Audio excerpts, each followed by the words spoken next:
Adjective, आज हम उसको ही कंटिन्यू करेंगे, राइट? तो हमारा चल रहा था, जब हमने छोड़ा था उस दिन कुछ टेक्निकल इश्यू हो गया था, so we could not proceed our class. तो अभी हम उसी को लेके चलते हैं, ठीक है ना? देखिए हमारा डिफरेंस चल रहा था अदर और अनदर का, यही था ना? Yes ma'am.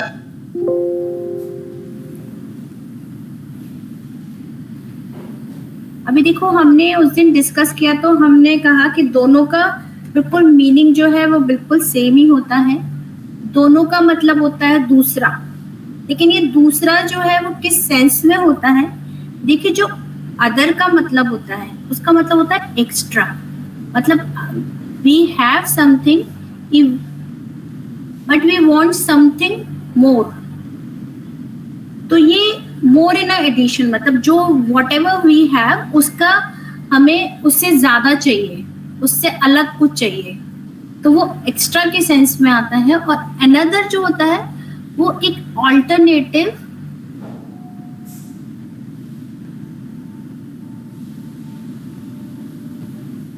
या फिर कभी ऑल्टरनेटिव के सेंस में यूज होता है और कभी वन मोर। वन मोर कैसे कि एक चीज है एक और चाहिए। अभी एग्जाम्पल्स दूंगी तो आपको ज्यादा अच्छे से समझ में आएगा। जैसे एक चीज और भी है, शायद उससे आपको और क्लियर हो जाए। ये अनकाउंटेबल नाउन के साथ यूज होता है, अनकाउंटेबल नाउन के साथ। जैसे ये चूंकि हम एडजेक्टिव्स पढ़ रहे हैं तो एडजेक्टिव सभी नाउन के साथ यूज होना है। जो अदर है अनकाउंटेबल नाउन के साथ जब यूज होगा तो सिंगुलर फॉर्म में यूज होगा। किस फॉर्म में यूज होगा? सिंगुलर में, ठीक है। और जब ये काउंटेबल नाउन के साथ यूज होगा, काउंटेबल नाउन के साथ जब यूज होगा तो ये यूज होगा प्लूरल फॉर्म में। किस फॉर्म में? प्लूरल के फॉर्म में, ठीक है ना। अच्छा, अनदर जो है वो सिंगुलर के सिंगुलर फॉर्म में ही यूज होता है। ये प्लूरल में तब यूज हो सकता है जब हम we have to add the number. Plural form में कैसे, अभी मैं आपको बताऊंगी। We have to add the number, we have to add the number. जैसे नंबर कैसे, मैं आपको बताती हूँ। जैसे हमें कहना है कि आई वॉन्ट अनदर कैप, ठीक है। कहाँ गया ये? I want another cap means I have one and I want additional one. मेरे पास एक है और एक मुझे और चाहिए, एक्स्ट्रा चाहिए, अतिरिक्त चाहिए, ठीक है। इसको आप जब नंबर के साथ लिखोगे तो आप लिखोगे आई वॉन्ट अनदर 2 कैप्स। यदि ये ऐसा हो गया कि मुझे 2 और कैप चाहिए तो ये नंबर आपको you have to write down the number, you have to denote the numbers की कैप कितनी, तब आप अनदर के साथ 2 यदि लगाएंगे तब नाउन प्लूरल हो जाएगा। यदि यहाँ पर नंबर दिया गया है अनदर के साथ तब यहाँ पर आपका नाउन प्लूरल फॉर्म में आएगा, अदरवाइज 100% ये सिंगुलर में रखा जाता है, ठीक है। अब अदर जो है वो किस तरह यूज होता है, देखिए। अदर्स यदि काउंटेबल में है तो I have invited some other friends in the party। यानी जो है कुछ तो वहां पर ऑलरेडी है और कुछ और बुलाए हैं, तो क्या I have invited some other friends। देखिए प्लूरल लगेगा यहाँ पर, ये नाउन जो है ये प्लूरल होगा क्योंकि फ्रेंड्स जो है वो काउंटेबल नाउन है। ठीक, अभी इसी तरह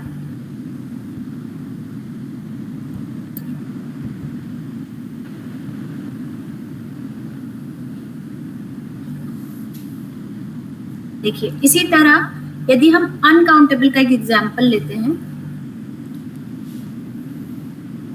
do you have any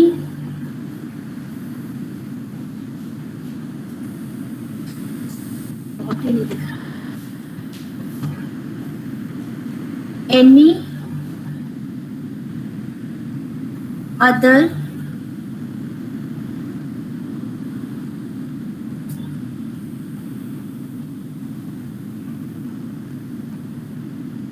information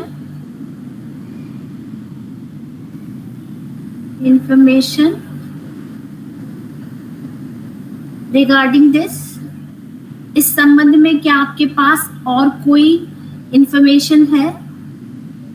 देखिए, इंफॉर्मेशन जो है वो अनकाउंटेबल नाउन है और इसलिए हमने इसको सिंगुलर में रखा है और यहाँ पर अदर का। क्या आपके पास और कोई जानकारी है और कोई आपके पास इंफॉर्मेशन है? ठीक है, कुछ और एग्जांपल्स ले सकते हैं। देखिए, जैसे एक और हो सकता है,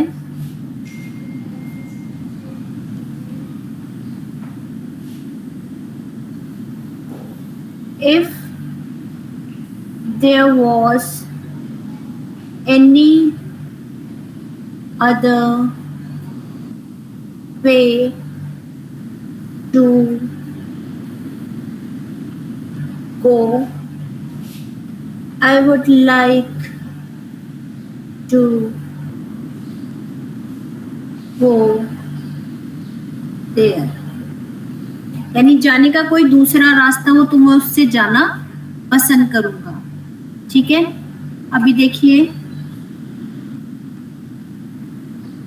यदि इसको हमें ये देखिए, if there was any other way, देखिए अगेन ये अनकाउंटेबल नाउन है इसलिए हमने इसको सिंगुलर में रखा है। लेकिन यदि हम यहाँ पे हमें कुछ प्लूरल यूज करना होता तो हम लिखते, मान लीजिए एक सिंपल सा,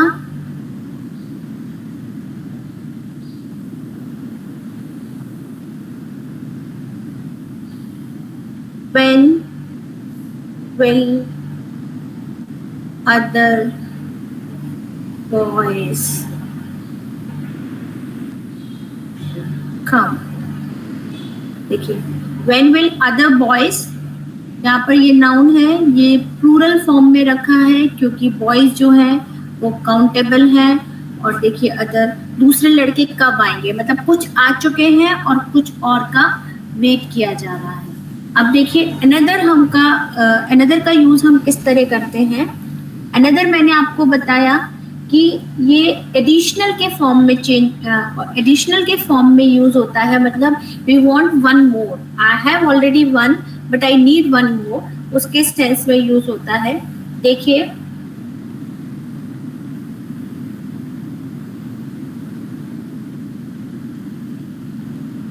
he has bought another car,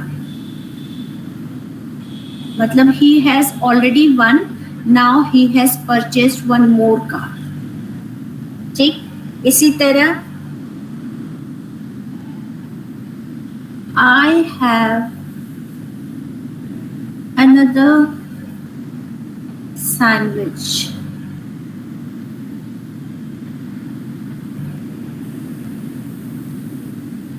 if you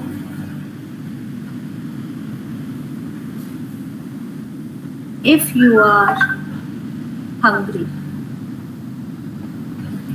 if you are hungry I have another sandwich। मतलब एक तो इसका मतलब ये हुआ कि एक वो जो भी व्यक्ति है उसके पास already he is eating one, he is having one। इसके बाद वो कह रहा है कि यदि आपको और भूख लगी है तो मेरे पास एक और सैंडविच है। देखिए, काउंटेबल नाउन है लेकिन अनदर के साथ हमने सिंगुलर रखा है SEIES, मतलब उसको हमने प्लूरल फॉर्म में नहीं बनाया है। सेम ईयर कार जो है काउंटेबल है, लेकिन हमने उस अनदर का मतलब ही एन है ना, एन अदर, तो एन माने वन, एन माने वन, तो इसीलिए हम इसके साथ प्लूरल यूज नहीं करते हैं और ये अनदर का। ठीक है, मुझे लगता है ये आपको क्लियर हो गए हैं। अभी हम नेक्स्ट पे चलते हैं। आज कुछ वर्ड्स में मुझे लगता है जो छूट रहे हैं, काफी सारे रह गए हैं अभी, तो हम उनको स्टार्ट करेंगे। देखिए कुछ वर्ड्स देखिए, लेट, लेटर और लेटेस्ट।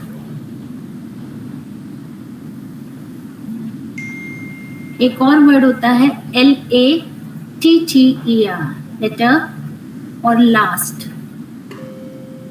तो ये सारे डिफरेंसेस क्या क्या होते हैं। ये लेट जो है वो पॉजिटिव डिग्री है, और लेटर और लेटेस्ट इसकी कंपैरेटिव और सुपरलेटिव डिग्री है।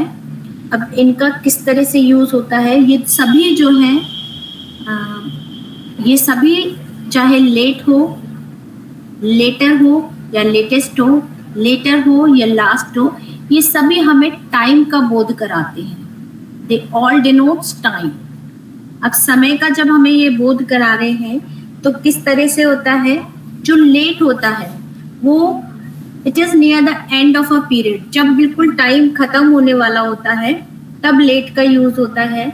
डिलेड के फॉर्म में भी, डिलेड के फॉर्म में भी हम लेट का यूज करते हैं। Let it means delayed. ठीक है, एक एग्जाम्पल देखते हैं। आई एम लेट अच्छा हाँ भैया फॉर द प्लेन। ठीक है, उसको जाना है और वो प्लेन के लिए लेट हो गया है। Today we had a late breakfast. इसका मतलब आज ब्रेकफास्ट जो है वो देर से किया था। ठीक है, आपने बहुत सुना होगा train is late. Today a train which is going to Delhi is late। ठीक है ना, तो डिलेड के फॉर्म में यूज होता है। अच्छा, अभी हम बात करते हैं यदि लेटर की, तो it is also referring the time, but how, कैसे हम इसका यूज करते हैं। देखिए इसका मतलब होता है, ये तो डिलेड, डिलेड को हम कहेंगे हिंदी में देरी, देरी से। ठीक है, और लेटर का यूज हम करते हैं बाद के यूज में, बाद में। I'll call you later।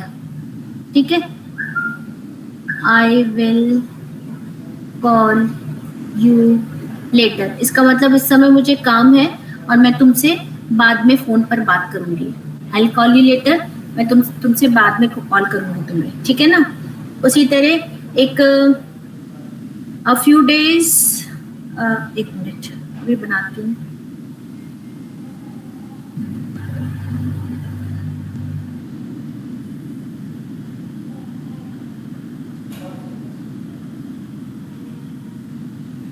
देखिए, a few boys came later than me। इसका मतलब वो कुछ बच्चे मेरे से भी लेट आए, मेरे भी बाद में आए। तो यहाँ लेट का मतलब है कि मेरे बाद आए, तो यहाँ इसका मतलब भी बाद में है और इसका मतलब भी बाद में है। देखिए एक और बना सकते हैं, mister call, mister call plans to shop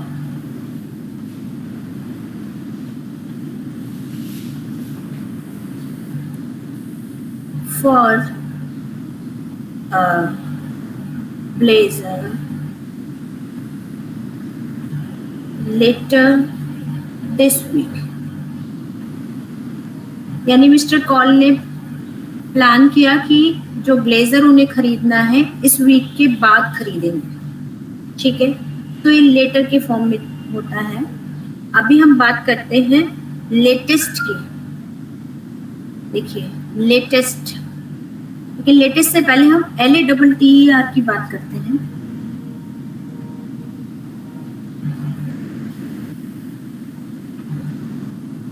अच्छा, जो ये LATTER है, this is the opposite of former. This is the opposite of former. जैसे हमें पता होता है कि फॉर्मर का मतलब होता है पहले वाला, ठीक है, और लेटर का मतलब होता है बाद वाला। जैसे हम यदि किसी को एड्रेस कर रहे हैं तो हम कई बार को दो चीजों पे जब डिस्कस करते हैं तो हम कहते हैं कि नहीं, हमें वी नीड फॉर्मर वन, हमें पहले वाला चाहिए, और या फिर लेटर वन, हमें बाद वाला चाहिए। जैसे हम कह सकते हैं कि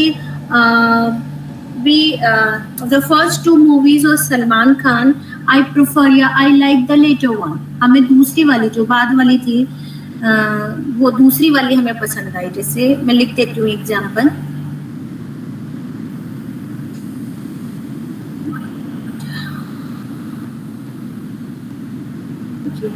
of the first two movies of Salman.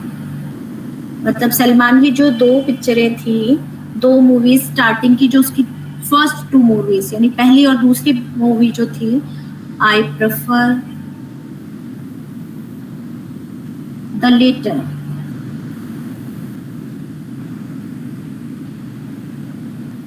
मुझे जो बाद वाली थी वो अच्छी लगी।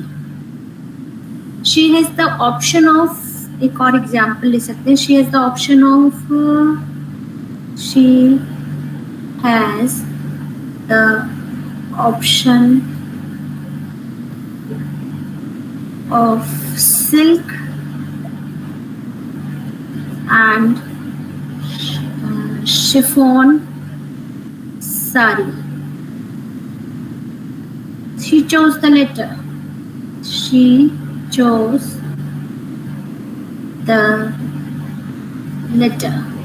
ये बाद वाली पसंद थी, ठीक है। तो इस तरह से ये लेटर का यूज होता है। देखिए लेट, लेटर, लेटर, ये हो गया। अभी हम जाते हैं कि लेटेस्ट और लास्ट में क्या डिफरेंस है। देखिए जो लास्ट है,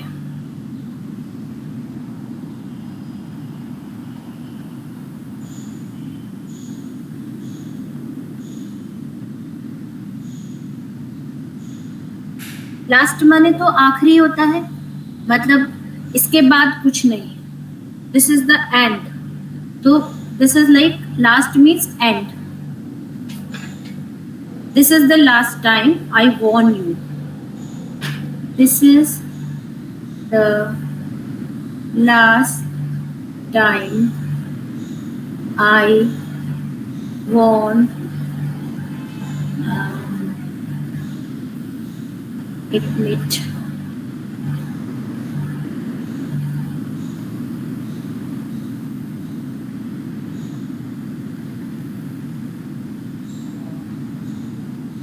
I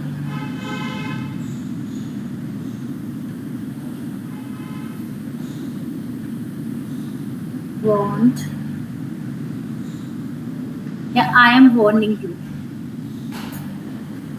ये आखिरी बार है जब तुम्हें मैंने वॉर्न किया है, राइट। इसी को I saw him last week।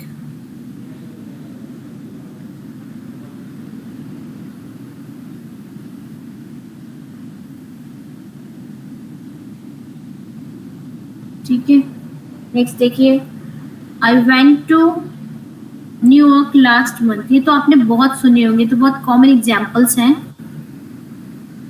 और लेटेस्ट का क्या मतलब होता है? लेटेस्ट का मतलब होता है रिसेंट। रिसेंट माने बिल्कुल हाल ही में जो हुआ है, बिल्कुल। इट मीन्स बेसिकली ये इंफॉर्मेशंस के लिए या न्यूज के लिए होता है कि बिल्कुल लेटेस्ट में क्या हुआ। और लास्ट का मतलब तो मैंने बता दिया, लास्ट ऑफ ऑल, बिल्कुल एंड टाइम जब है। देखिए अभी I saw him last week, मैंने उसे लास्ट वीक देखा, यानी इसके बाद नहीं देखा, तो वो बिल्कुल लास्ट टाइम था जब मैंने उसको देखा था। इसी तरह I went to New York last month, यानी मैं न्यूयॉर्क लास्ट मंथ गया था, मीन्स उसके बाद नहीं गया, ठीक है ना। तो ये जो है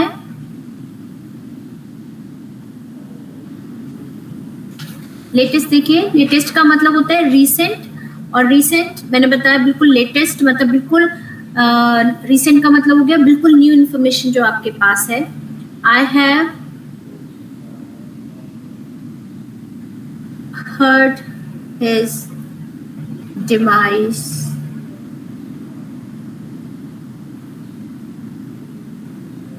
in the latest news.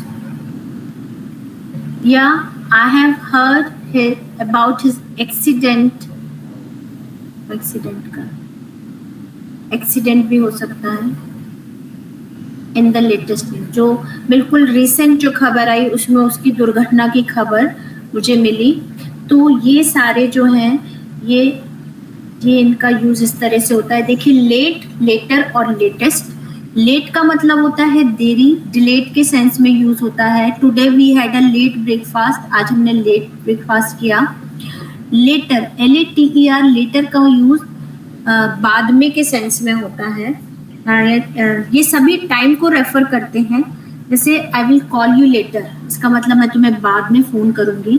और जो लेटर LATTER होता है, ये अपोजिट ऑफ फॉर्मर होता है, यानी पहले के बाद, मतलब फर्स्ट से सेकंड, दूसरा जो है तो जो सेकेंडरी है जो उसके लिए LATTER का यूज होता है। Of the first 2 movies of Salman I prefer the latter, यानी 2 मूवीज में मुझे बाद वाली पसंद आई या मुझे दूसरी वाली पसंद आई, ठीक है। और लास्ट और लेटेस्ट की बात करें हम, तो लास्ट का मतलब होता है कि last of all, at the end, है ना। जैसे हम लोग कई बार पूछते भी हैं कि पिक्चर में लास्ट में क्या हुआ, यानी बिल्कुल एंड में क्या हुआ, तो लास्ट का मतलब यहाँ पर होता है बाय द एंड ऑफ या लास्ट ऑफ ऑल। और लेटेस्ट का मतलब होता है रिसेंट, जो बिल्कुल नया है, न्यूएस्ट, जो लेटेस्ट इंफॉर्मेशन है, जो लेटेस्ट न्यूज है वो क्या बता रही है, ठीक है। तो ये आपके डिफरेंस था लेट, लेटर, लेटर और लेटेस्ट और लास्ट का। अदर और अनदर का डिफरेंस मैंने आपको बताया। अब हम आगे चलते हैं और हम डिफरेंस देखेंगे ईच और एवरी का। What is the difference between each and every.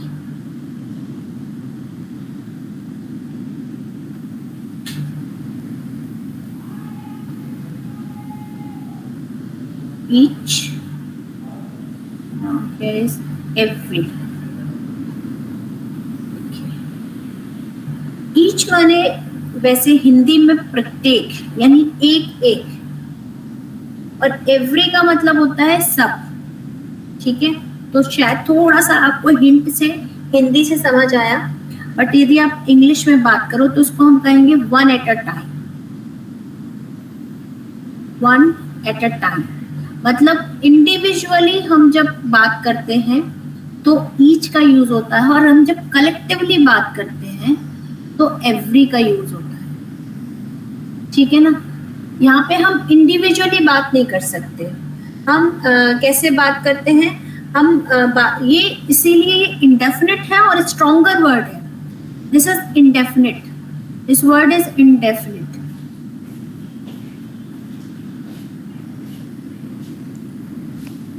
ठीक है ना। और जबकि ये जो ईच है ये लिमिटेड है। ये क्यों है? क्योंकि ये इंडिविजुअली बात करता है। जब इंडिविजुअली बात करेगा तो बेसिकली इट रेफर्स टू और more things at a time when the number is limited. एक ग्रुप के बारे में बात कर रहा है तो ग्रुप में भी ईच पर्सन को ये डिनोट करेगा, रेफर करेगा। जबकि एवरी का प्रयोग हमेशा 2 या 2 से अधिक या किसी ग्रुप की इंडेफिनिट नंबर को डिनोट करने के लिए किया जाता है। जबकि ईच का जो यूज किया जाता है वो 2 के लिए या 2 से अधिक यदि कर रहे हैं तो ग्रुप की सीमित एक लिमिटेड नंबर के लिए किया जाता है, एग्जाम्पल देती हूँ, आपको ज्यादा समझ में आ जाएगा। आप बस इतना ध्यान रखिए कि each directs attention to the individual of any group, मतलब किसी भी ग्रुप के इंडिविजुअल को अटेंशन पे करता है ईच, और एवरी जो है every direct attention to the total group, ठीक है ना। एग्जाम्पल देखते हैं हम, देखिए एग्जाम्पल में हम लेते हैं 5 members were seated on each bench, मतलब हर बेंच पर, प्रत्येक, यहाँ वहां पर जहां का भी बात हो रही है वहां पर जितनी भी बेंचेस हैं उसमें प्रत्येक एक एक बेंच की बात हो रही है, इंडिविजुअली बेंच की बात हो रही है कि एक बेंच पर 5 लोग बैठे हुए थे, इसलिए यहाँ एवरी बेंच नहीं होगा, ईच बेंच होगा, ठीक है। एवरी का यूज हम कैसे करते हैं, हम एवरी को ऐसे कर सकते हैं, एवरी आर्टिस्ट इज सेंसिटिव, यानी जो भी कलाकार होता है वो भावुक होता है, सेंसिटिव होता है। तो ये किसी एक पर्टिकुलर किसी आर्टिस्ट की बात नहीं कर रहा, बल्कि कलेक्टिवली बात कर रहे हैं। यहाँ एवरी लग गया, हो सकता है उसमें बल्कि कुछ ऐसा हो कि कुछ सेंसिटिव ना हो, बट ये बात कर रहे हैं मैक्सिमम, मतलब जो एक जनरलाइज कर रहे हैं कि एवरी आर्टिस्ट इज सेंसिटिव। दूसरा एग्जाम्पल देखते हैं, देखिए ये 1 था, एग्जाम्पल नंबर 2 देखते हैं। यदि हम इस आर्टिस्ट से बनाए तो हम ईच कैसे लगा सकते हैं, देखिए each artist sees things differently, मतलब जो ईच, हर व्यक्ति, हर कलाकार चीजों को अलग तरीके से देखता है। आप किसी पेंटिंग के बारे में किसी से डिस्कस करें तो हर व्यक्ति अपनी अलग राय देगा, उसका देखने का नजरिया बिल्कुल अलग होगा। तो यहाँ ईच आर्टिस्ट यानी each individual person, each individuality, individuality को शो करता है, इसलिए ईच जो है यहाँ पर यूज हुआ है, जबकि ये जनरलाइज किया गया था, इसलिए यहाँ हमने एवरी का यूज किया था। एक और बना सकते हैं, I take a break every 3 hours. इसका मतलब हुआ कि हाँ, मैं हर 3 घंटे बाद ब्रेक लेता हूँ। तो यहाँ एवरी का मतलब होता है if there are 24 hours in a day, तो हर 3 घंटे बाद। तो ये ईच मतलब इंडिविजुअली किसी घंटे को या मिनट को डिनोट नहीं कर रहा, बल्कि ये एवरी सारे दिन के को डिनोट कर रहा है, ठीक है। अभी देखिए एक और बना सकते हो आप, एक बड़ा पॉपुलर होता है, कहाँ गए,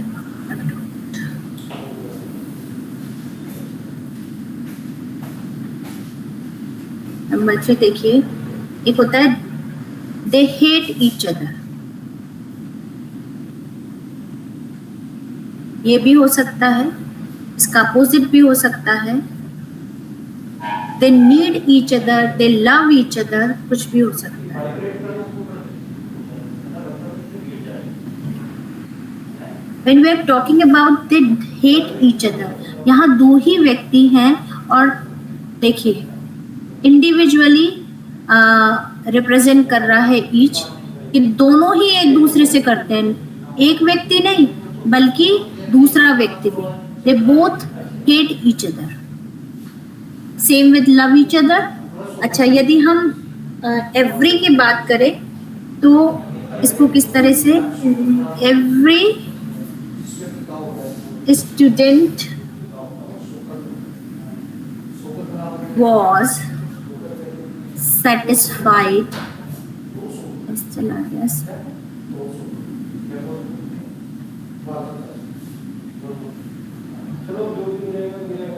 satisfied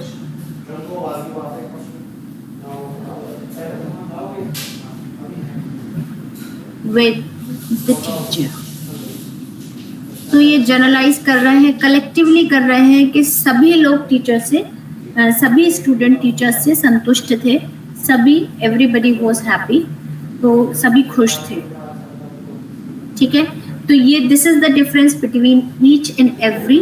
आपको एक बार और रिवाइज करा देती हूँ। देखिए, ईच जो है वो डिनोट करता है individual, one at a time, और यदि किसी ग्रुप को कर रहा है तो उसके मेंबर्स लिमिटेड संख्या को डिनोट करता है, जबकि एवरी इंडेफिनिट संख्या को डिनोट करता है और कलेक्टिवली किसी चीज को बताता है। इसका हमने एग्जाम्पल लिया, every artist sees things differently. हमने each artist sees things differently, प्रत्येक व्यक्ति जो है वो चीज़ों को अलग नज़रिए से देखता है, और एवरी आर्टिस्ट इज सेंसिटिव, ये यहाँ इसको जनरलाइज किया गया है, इसलिए एवरी वर्ड का यूज़ किया गया। तो ये this is the difference between each and every. अभी हम आगे बढ़ते हैं और हमारे पास अभी कुछ और वर्ड्स हैं। हमने अभी क्या क्या सीखे? हमने सीखा कि what is the difference between some and any. Then we have हमने कुछ और पढ़े थे, क्या थे? We have studied the words like little, a little, the little, few, a few, the few. इसके बाद हमने कुछ वर्ड्स पढ़े like other, another, further, farther. फिर हमने पढ़ा ईच एंड एवरी। उसके बाद हमने पढ़ा लेट, लेटर, लेटेस्ट, और लेटर और लास्ट भी पढ़ा। अब हमारे पास बड़ा ही ज़रूरी रह गया है, वो है ओल्ड, ओल्डर, ओल्डेस्ट, और एल्डर और एल्डेस्ट। बोथ आर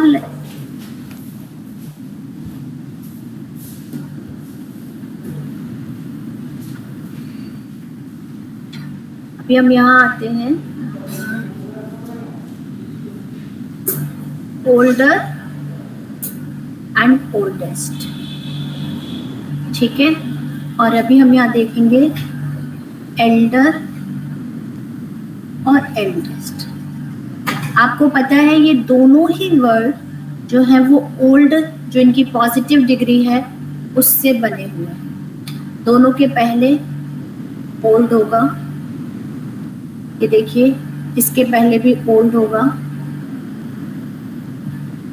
ये है पॉजिटिव डिग्री ओल्ड, ये है इसकी कंपैरेटिव डिग्री, और ये इसकी superlative degree. Same with Elder, old positive degree है, एल्डर इसकी कंपैरेटिव डिग्री है, और एल्डेस्ट इसकी सुपरलेटिव डिग्री है।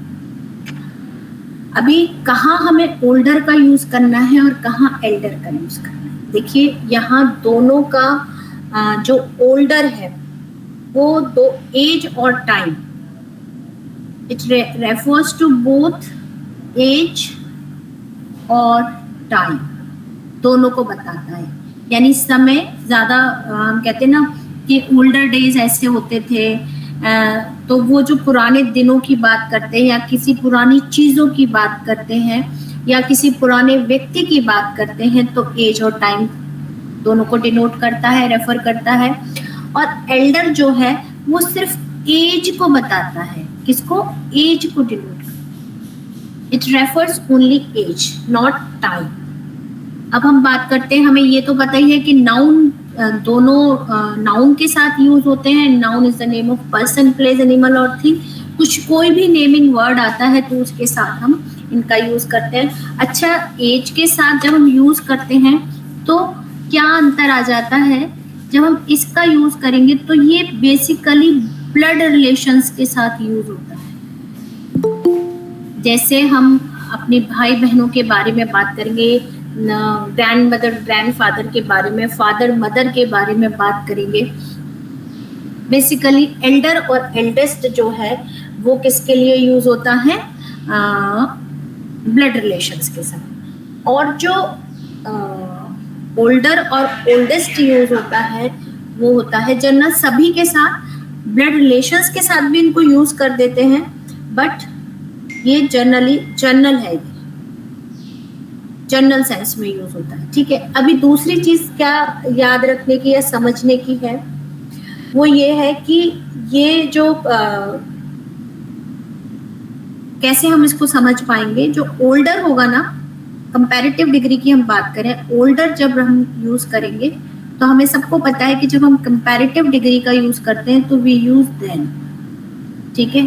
लेकिन जब हम एल्डर का यूज करेंगे तो एल्डर के साथ हम देन का यूज नहीं करते हैं। ये गलती बहुत आती है, बिल्कुल भी नहीं करना है, बल्कि हम इसके साथ किसका यूज करते हैं, TO2 का यूज करते हैं। अभी आपको बताती हूँ एग्जाम्पल एक देकर, तो आपको बहुत अच्छे से समझ में आएगा।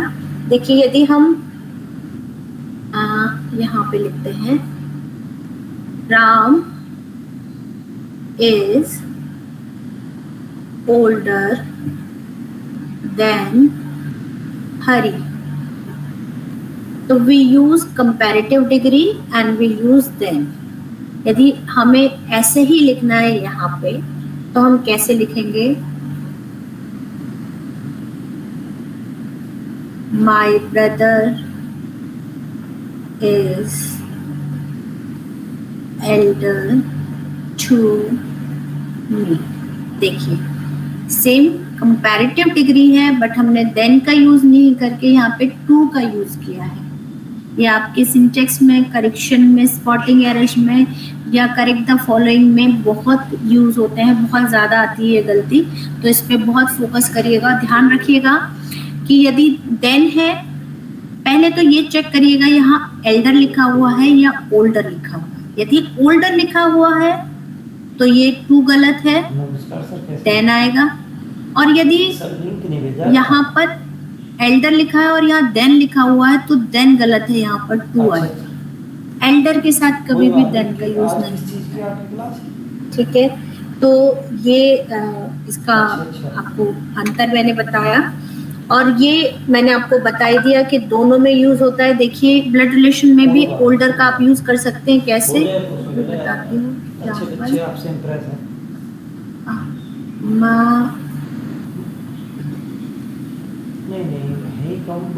My brother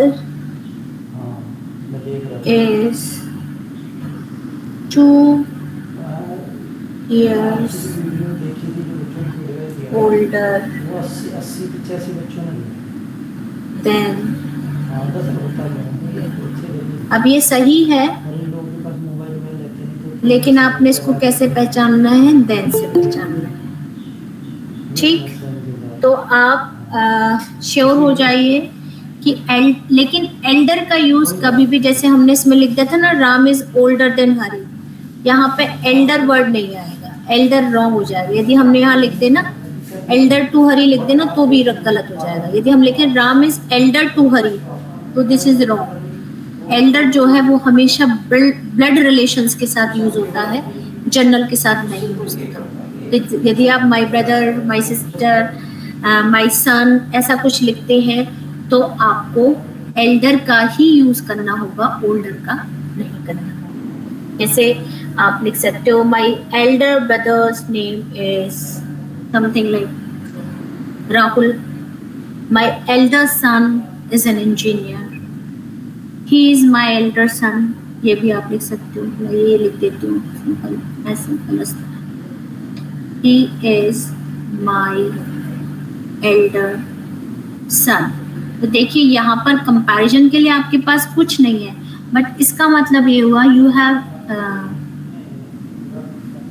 he is my elder son। आपके दो बेटे हैं, 2 हैं, 3 हैं, बट आप किसी को पॉइंट आउट करके कह रहे हो कि वो आपका सबसे बड़ा लड़का है, वो आपका बड़ा लड़का। एल्डर आपने यूज किया, इसका मतलब 2 बच्चों में कंपैरिजन। और आप यहाँ पर एल्डेस्ट लिखते तो इसका मतलब यू हैव 2 3 4 5 सन्स, आपके पास 4-5 बेटे हैं और उसमें he is my eldest son, वो मेरा सबसे बड़ा बेटा है, इसका मतलब यू हैव मोर देन 2, ठीक है।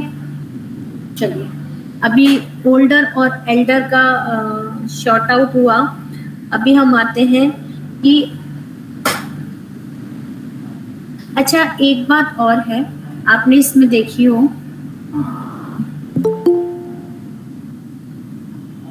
ये जो आपने ओल्डर जब आपने लगाया तो ये Ram is older then Hari बता दिया। अच्छा मैंने, ठीक।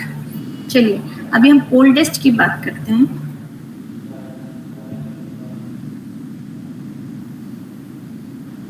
यहाँ ओल्डेस्ट और यहाँ पे आ गया एल्डेस्ट। सेम वही बात रहेगी। एल्डेस्ट ब्लड रिलेशंस में यूज होता है। ओल्डेस्ट जो है वो एज और टाइम के साथ कुछ भी हो सकता है। He is the eldest man, he is the eldest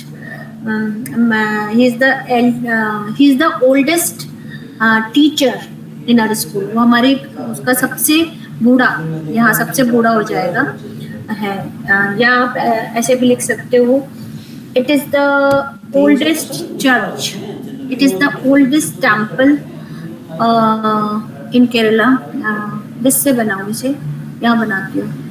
this is the oldest temple of Kerala. ये केरला का सबसे पुराना, सबसे प्राचीन टेम्पल है। यहाँ टाइम को डिनोट कर रहे हैं, ठीक है ना। अभी यदि हम ऐसे कहते हैं कि she is the oldest player in the team, she is the oldest player in the team। अब ये टीम में जो ओल्डेस्ट प्लेयर है उसको रेफर कर रहा है। एक बात और, जब आप सुपरलेटिव डिग्री बनाते हैं, मैंने जब आपको एडजेक्टिव पढ़ाए थे तो बताया था उसके साथ हम द का यूज करते हैं। तो जब भी ऐसा कुछ लगा हुआ है और यहाँ मान लीजिए ओल्डर लिखा हुआ है या कोई ऐसी फॉर्म लिखी हुई है, तो आप तुरंत उसको चेंज करके उसको ओल्डेस्ट में चेंज करिए। देखिए कि आप जब पूरा सेंटेंस पढ़ेंगे तो आपको समझ में आ जाएगा कंपैरिजन है या उसको दी बेस्ट दिखा रखा है, सुपरलेटिव डिग्री यूज कर रखी है, तो वो आपको मिल जाएगा। अभी वही सेम ओल्डेस्ट और एल्डेस्ट के साथ होगा। एल्डेस्ट जो है ब्लड रिलेशंस में यूज होता है, तो आप बना सकते हो एक his eldest son was killed in World War। First world war में उसका एल्डेस्ट सन जो है वो मारा गया था। ब्लड रिलेशन है और सबसे बड़े बेटे की बात हो रही है, सो वी यूज एल्डेस्ट। सो इसमें कुछ एल्डेस्ट और ओल्डेस्ट में कुछ इतना मुझे लगता नहीं कि कोई डिफ़िकल्ट है, बहुत इजी है और आपको जल्दी समझ आएगा। मैं कुछ एग्जाम्पल्स और दे देती हूँ तो आपको और भी ज़्यादा क्लियर हो जाएगा। देखिए,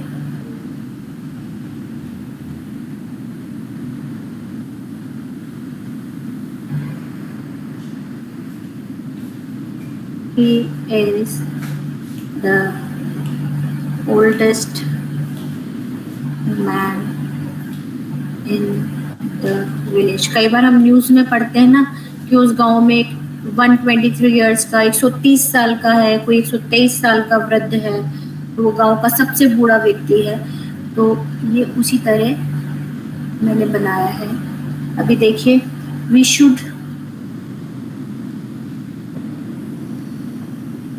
रिस्पेक्ट, क्या आएगा अभी, रिस्पेक्ट अवर एल्डर्स आएगा या ओल्डर्स आएगा। चलो, ये एल्डर का मैंने एग्जांपल दे दिया, एल्डर्स आएगा, ओल्डर्स कभी भी नहीं आता, राइट। ये रॉन्ग है, ये नहीं होता, ठीक है। अभी एक और लिखती हूँ मैं,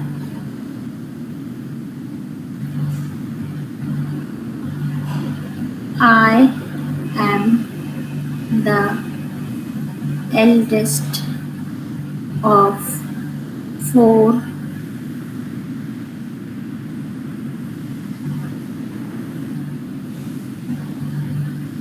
सही आ रहा है यहाँ, इसको काट दें। 4 सिबलिंग्स,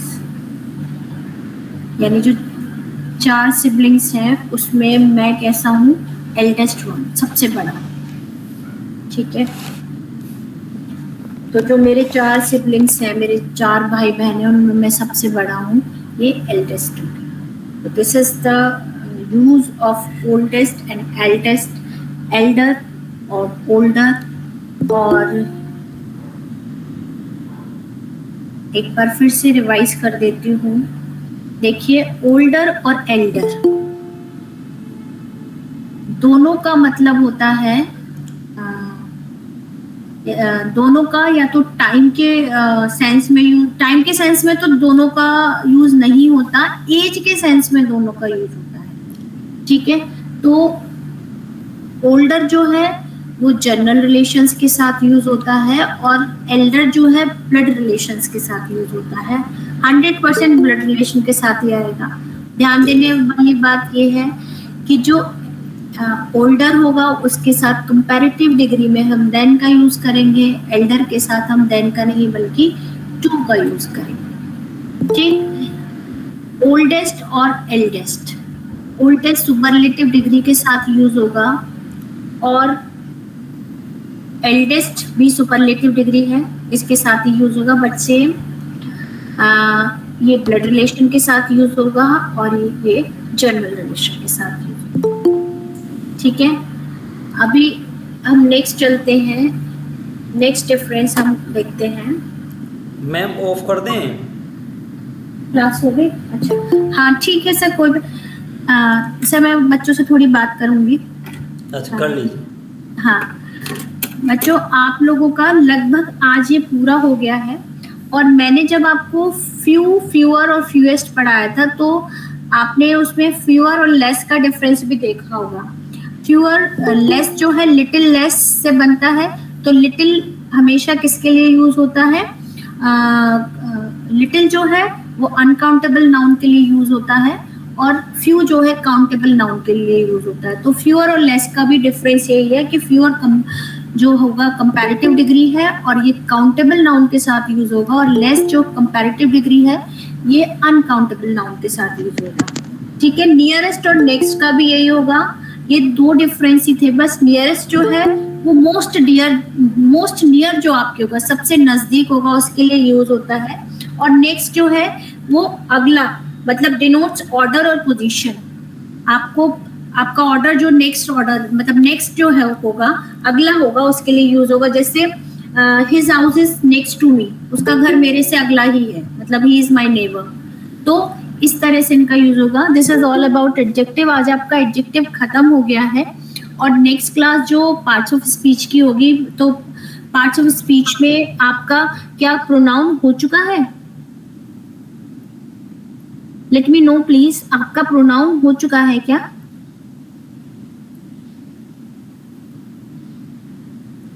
अरे बताइए, मैम पूछ रही हैं। आर्टिकल तो मैंने आपको पढ़ाया था, आर्टिकल और एडजेक्टिव आपका हो गया। क्या आपका नाउन और प्रोनाउन भी हो चुका है? हाँ जी,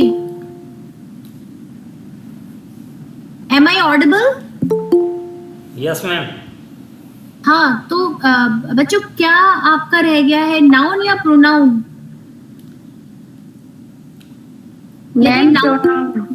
प्रोनाउन रह गया है, नाउन हो चुका है आपका?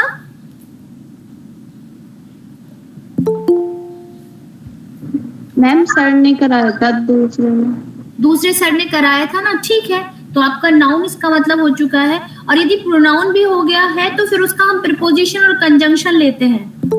बताइए आप मुझे, पार्ट्स ऑफ स्पीच खत्म होगा तभी फिर हम और आगे बढ़ेंगे, फिर हम डायरेक्ट इनडायरेक्ट टेंसेस पर जाएंगे।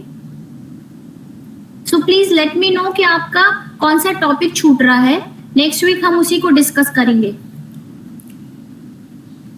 मैम प्रोनाउन छूट रहा है, ठीक है, तो नेक्स्ट वीक हम प्रोनाउन डिस्कस करेंगे, प्रोनाउन पढ़ते हैं, ठीक है। Till then have a nice day बच्चों, बाय। सर नमस्कार। नमस्कार। Thank you ma'am.